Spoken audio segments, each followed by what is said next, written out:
Sa NAIA na mismo ginugunita ng mga taga-suporta ni dating Senador Ninoy Aquino ang kanyang ika-40 death anniversary. Nasa frontline ng balitang yan si Marlene Alcaide. Sa lahat ng ating paggunita ngayong araw. Sa isang seremonya sa NAIA Terminal 1, idinaan ng ilang taga-suporta ang paggunita sa ika-40 anibersaryo ng kamatayan ni dating Senador Benigno Aquino Jr. o mas kilala bilang si Ninoy. Nag-aalay ng dilaw na wreath ang ilang grupo at individual sa isang marker sa labas ng departure area ng paliparan.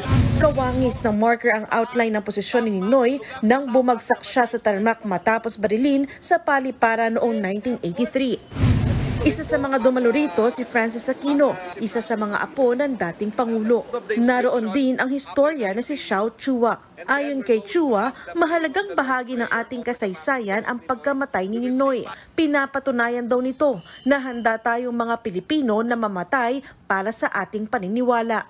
Napakahalaga niya sa consciousness ng Pilipino, and in fact, it's a turning point that brought change to our country, di ba? At yan po yung nasa statement ni President Bongbong Marcos ngayon. Ano? At actually, pinuri niya si Senator Aquino doon sa kanyang mga pinaniniwalaan. No? Dapat daw na isabuhay ang sakripisyo ni Ninoy na naging inspirasyon maging ng ibang bansa.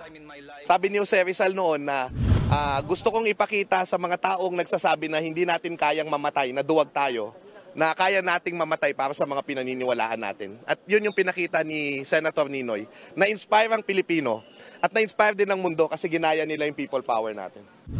August 21, 1983, nang barilin si Ninoy sa Nooy Manila International Airport. Kauuwi lang niya noon mula sa self-imposed exile. Kilalang kritiko noon si Ninoy ni dating Pangulong Ferdinand Marcos at ang kamatayan niya ang isa sa mga sinasabing nagpasiklab ng People Power Revolution. Nagbabalita mula sa frontline, Marlene Alcaide, News 5.